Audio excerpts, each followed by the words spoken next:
Doctor साहिबा, एक तरफ तो ये 20 नुकाती या 21 नुकाती मंसूबा जो है वो सामने आया है और इसकी कुछ रायत भी हमारे सामने मौजूद हैं। दूसरी जानिब 4 दिन की डेडलाइन, आपको क्या लगता है कि ट्रंप साहब ने बिल्कुल तय किया हुआ है कि इस मंसूबे से, इन पॉइंट से हटने नहीं देना, और 4 दिन के बाद जो है फिर क्या होगा? देखिए, मैं पिछले 2 दिन से जिस भी मीडिया पे बैठ रही हूँ, मैं यही कह रही हूँ कि ये मंसूबा नहीं है, ये मंसूबे हैं। और मार्केट में खास तौर पे वो लोग जो रिसर्च बेस्ड जो है वो अपनी ओपिनियन रखते हैं, तो हम पहुंच जाते हैं डिफरेंट ड्राफ्ट्स तक। तो मार्केट के अंदर 2-3 और समटाइम्स आपको एक चौथा भी वर्जन जो है वो 20 नुकात का मिल रहा है। तो प्रॉब्लम ये है कि वो मंसूबा, वो प्लान जिसपे 6-7 अरब ममालिक ने मिलकर ट्रंप के साथ एग्री किया था, उसके अंदर बहुत वाज़ेह तरामीम अब नजर आती हैं। एक वो है जो अटलांटिक काउंसिल थिंक टैंक ने बनाया था, जो कि पेश किया गया ट्रंप की तरफ से। फिर 6 ममालिक जो हैं, 7 ममालिक, उन्होंने मिलकर बैठकर उसमें तरमीम करवाई और अपनी तजावीज़ उसके अंदर दी, ट्रंप को कन्विंस किया, जिसके अंदर एक बहुत बड़ा पार्ट जो है वो खलीज के उन ममालिक का था जिन्होंने इस बात की जिम्मेदारी ली कि हम अगर हमास को टेररिस्ट ऑर्गेनाइजेशन हम नहीं समझते, हम उसे रेजिस्टेंस फोर्स समझते हैं, लेकिन इसके बावजूद हम इस बात पे आमादा हो जाते हैं कि अगर आप अपनी तरफ की शराइत को मनवाते हैं तो हम हमास को मनवा लेंगे और उनको एक सेफ पैसेज दे देंगे। फिर वो जो पहला प्लान था जो बहुत सिनिकल था, उसके अंदर 6-7 इस्लामी ममालिक ने तरामीम करवाई और फिर दोनों पार्टीज के लिए उसको हजम होने के काबिल बनाया। तो फिर जब नेतन्याहू के साथ ट्रंप की मुलाकात होती है तो उसके अंदर वाज़ेह आपको तरामीम नजर आती है। जो सबसे पहली तरमीम मैंने पकड़ी वो ये थी कि पहले प्लान के अंदर वाज़ेह लिखा हुआ था कि इसराइली अपने अंदर होने वाली मुतशद्दद कार्रवाइयां और मुतशद्दद साइकोलॉजी या डी रेडिकलाइजेशन को खत्म करेंगे, जिसको उन्होंने खत्म करवा के उसके अंदर ऐड करवा दिया कि नहीं, ये काम सिर्फ फलस्तीनी करेंगे। तो आप देखें, ये छोटी छोटी बातों से लेकर बड़ी बातों तक at the end of the tunnel पुराने मंसूबे में फलस्तीन कहीं शामिल था। पुराने मंसूबा भी कोई बहुत आइडियल नहीं है, वो भी फंडामेंटली फ्लॉड है, लेकिन हम इस वक्त एक जेनोसाइड का सामना कर रहे हैं जहां हम एक फ्लोटेलास के साथ लोगों की जिंदगियों को मुश्किल बना के वहां खाना पहुंचाना चाह रहे हैं। वहां पे अगर हमें सीधे रास्ते से खाना वहां पहुंचाने में मदद मिल सकती है तो मेरे जैसे बंदे इसको थे कि इस अपॉर्चुनिटी को ग्रैब कर ले। लेकिन मसला ये है कि ये अपॉर्चुनिटी जो है, ये सिवाय जो है इस वक्त अगर इसमें नेतन्याहू जिस दिन से शामिल हुआ है, ये सिवाय धोखे के और कुछ नहीं है। वो अपने हिब्रू मीडिया में कहता फिर रहा है कि गजा का कंट्रोल हमने बिल्कुल नहीं छोड़ना है। वो अपने डोमेस्टिक पॉपुलेशन से कह रहा है कि हमास जो है एक एक को हमने चुन चुन के मार देना है। उसके बाद वो कह रहा है कि ऐसी किसी एग्रीमेंट पे मैंने साइन नहीं किए कि दूसरी न्यूट्रल कंट्री के ममालिक की फौजें जो है वो अंदर आ जाएंगी। लेकिन ये तो बिल्कुल सारे वो डॉक्टर साहबा, पॉइंट्स थे हमने जिसके इससे ऊपर पहले नायब वज़ीर-ए-आज़म इसहाक डार का बयान भी चलाया। उन्होंने गुफ्तगू की है एक निजी टीवी चैनल में। उन्होंने कहा है कि ये वो जो मुआहिदे में जो निकात सामने आए हैं, ये वो नहीं है जो हम लोगों ने दिए हैं। जो निकात सामने आए हैं, जो हम मनसूबा देख रहे हैं, बज़ाहिर तो ये लग रहा है कि फ़लस्तीनी अवाम के मसाइल हल करेंगे, लेकिन हकीकत में तो हमें ऐसा लग रहा है कि ये इसराइली मफादात का तहफ़्फ़ुज़ है। नेतन्याहू का जो बयान सामने आया है कि फ़ौज जो है वो नहीं निकलेगी, तो क्या अमन की बजाय एक मुस्तकिल कब्ज़े का इशारा है ये? तो उसका देखिए, वो जो उसकी लिकुड पार्टी है और साथ में उसके जो राइट विंग उसके कोलिशन पार्टी है ना, उसके पास मेजॉरिटी नहीं है। तो उसकी कोलिशन के अंदर जो कहाना के फॉलोअर्स हैं, जो कि ग्रेटर इसराइल का जो है इनको पूरा एक एजेंडा दे के गया, जो बेन गुवेर और स्मोट्रिच हैं, उन्होंने साफ कह दिया है कि अगर तुमने किसी भी चीज के ऊपर कोई भी एग्रीमेंट किया तो हम एक तो गवर्नमेंट से निकलेंगे, तुम्हारी गवर्नमेंट टॉपल होगी और फिर जाहिर है तुमने जेल जाना है, तुम्हारे ऊपर करप्शन के चार्जेस भी हैं, इंटरनेशनल कोर्ट में भी बहरहाल तुम जाओ। तो अब इसमें नेतन्याहू के पास सिर्फ पोजीशन ये है कि ये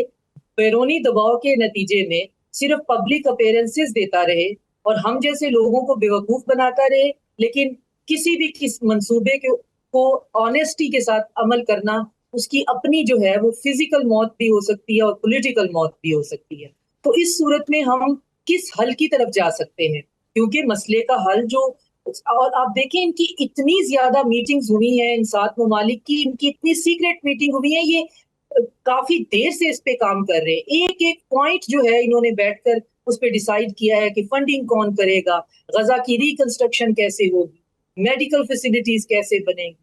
वहां पे ग्राउंड फोर्सेस कौन सी होंगी, फिर इसको रेटिफाई किया जाएगा यूनाइटेड नेशन से ताकि ग्राउंड फोर्स के पास कवर हो। हमास को सेफ पैसेज देके कहाँ भेजा जाएगा? हमास अगर खुद को डिमिलिटराइज करेगा तो उसके वेपन्स किसके कंट्रोल में होंगे? फलस्तीन के जो गजा के अंदर जो पॉलिटिकल रिप्रेजेंटेशन है उसके लिए वहां पे फलस्तीन के लोग होंगे माइनस हमास, लेकिन लोग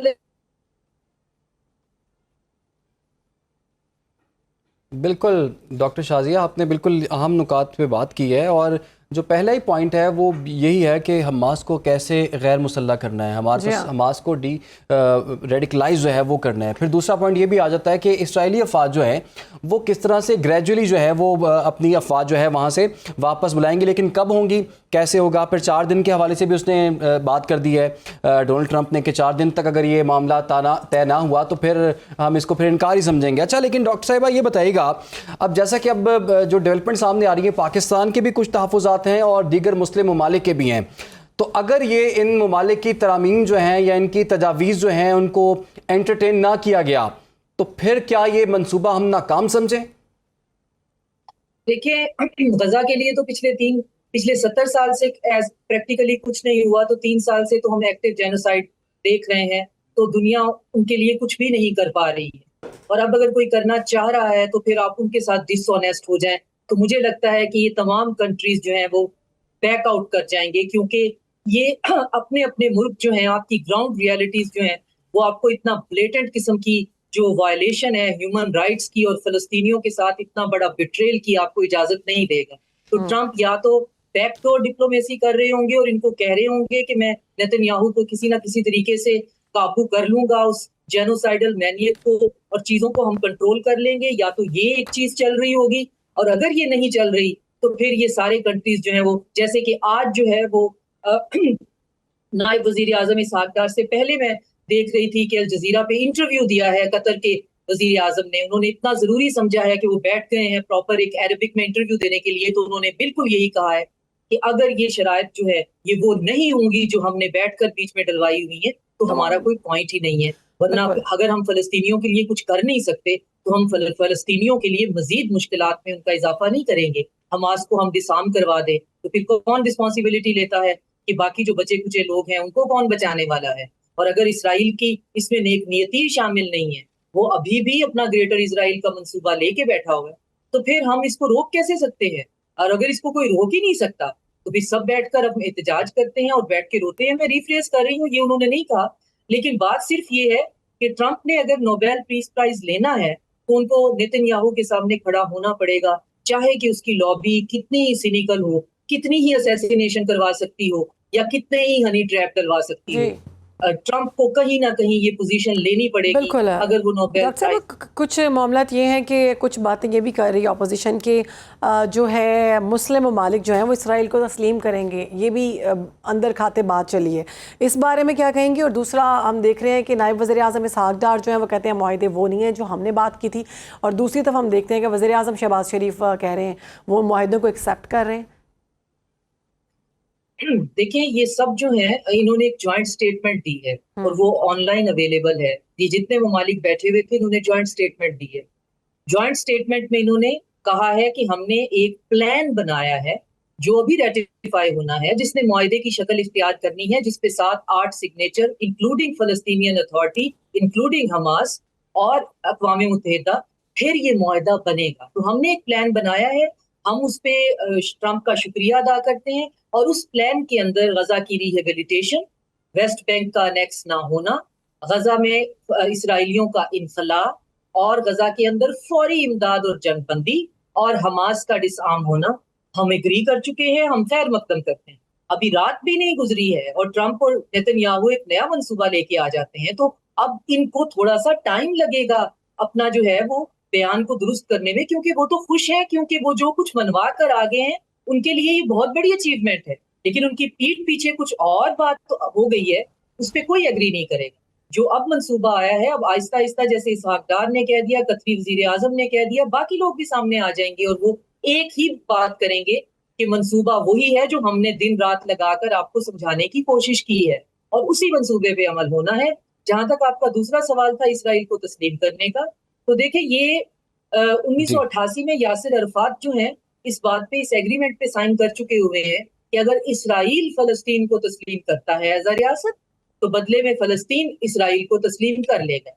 और बाकी चीजें उसके बाद में चलेंगी। अगर ये दोनों पार्टीज एक दूसरे को एज अ स्टेट तस्लीम कर लेते हैं तो फिर इंडिविजुअली बाकी तमाम मुल्कों की भी फिर मर्जी है, क्योंकि जब बिल्कुल ठीक कज़िया हो और गया डॉक्टर मसला साहिबा, ही खत्म बिल्कुल हो अहम जाएगा तो फिर आपका नुकात पर आपने बायलैटरल बात की है। रिलेशन। और जितना सादा ये मामला नज़र आ रहा था, ये डोनाल्ड ट्रंप ने जिस तरह से गुफ्तगू करते हुए कहा था कि बड़ा करीब इस मामले के पहुंच चुके हैं, ऐसी सूरत हाल नहीं है फिलहाल के लिए। डॉक्टर साहिबा आपका बहुत बहुत शुक्रिया। बाखबर रहिए हर जगह हर वक्त बर वक्त। अभी सुनो न्यूज का यूट्यूब चैनल सब्सक्राइब करें और बेल आइकन पर क्लिक करें और जानिए मुल्की और गैर मुल्की हालात व वाक़यात यकीन के साथ।